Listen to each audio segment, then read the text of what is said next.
Shalom Bapak Ibu Saudara yang dikasihi Tuhan. Seri pengajaran hari ini berjudul Kejarlah Kekudusan. Saudara, harus kita sadari betul yang namanya kekudusan atau hidup kudus itu bukan sesuatu yang mistis atau otomatis. Mistis artinya bisa diperoleh seketika, yaitu ketika menjadi orang Kristen dengan pemahaman bahwa dosanya sudah dikuduskan oleh darah Yesus. Itu tidak salah dan benar, saudara. Darah Yesus telah menguduskan kita dari dosa. Tetapi hidup kita belum benar-benar kudus karena masih ada kodrat dosa yang harus diselesaikan. Kita itu bukan orang tipe khusus atau tipe lain yang tidak bisa berbuat dosa.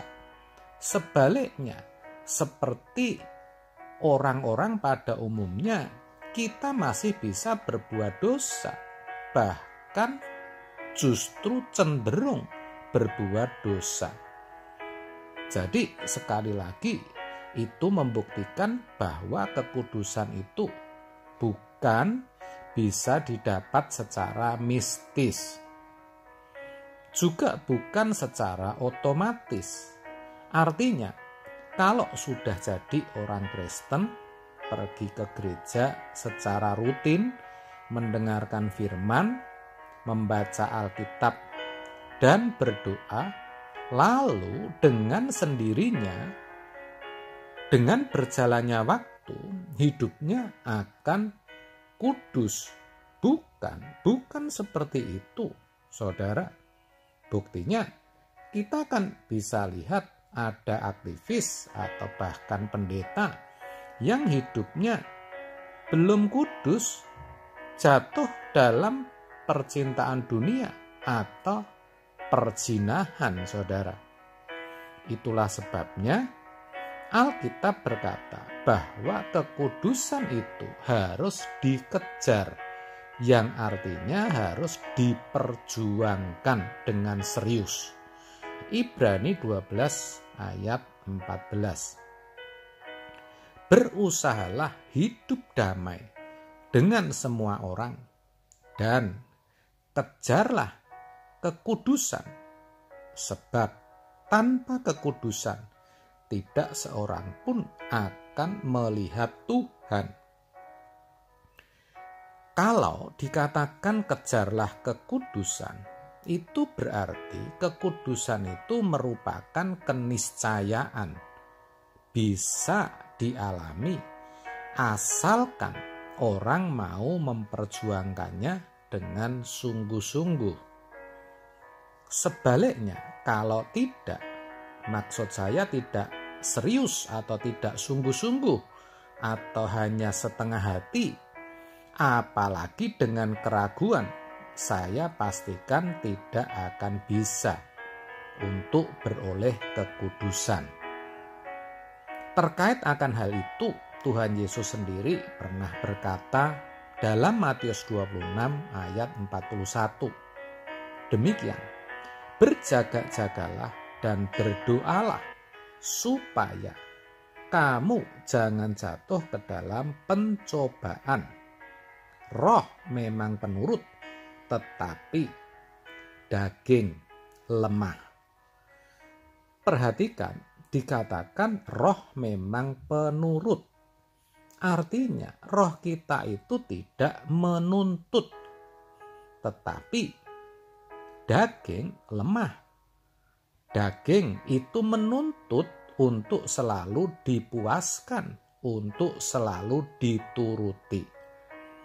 Jadi ibaratnya ketika seorang diolok-olok dan difitnah, dagingnya maunya membalas, walaupun rohnya sebenarnya lebih memilih diam.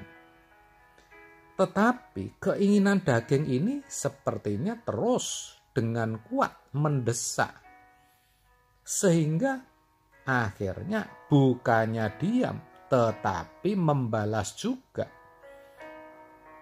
Apalagi punya kekuatan, punya daya untuk membalas. Itu berarti orang itu memilih untuk hidup tidak kudus.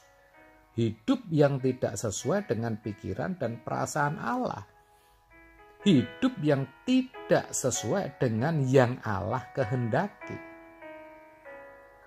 Pertanyaan yang bisa muncul, kok bisa seperti itu? Padahal sudah jadi orang Kristen, saudara. Jawabnya, ya karena tidak memiliki tekad yang benar-benar bulat dan kuat. Itu sama artinya tidak memperjuangkan kekudusan. Itu sama artinya memang kekudusan itu tidak dikejar, saudara.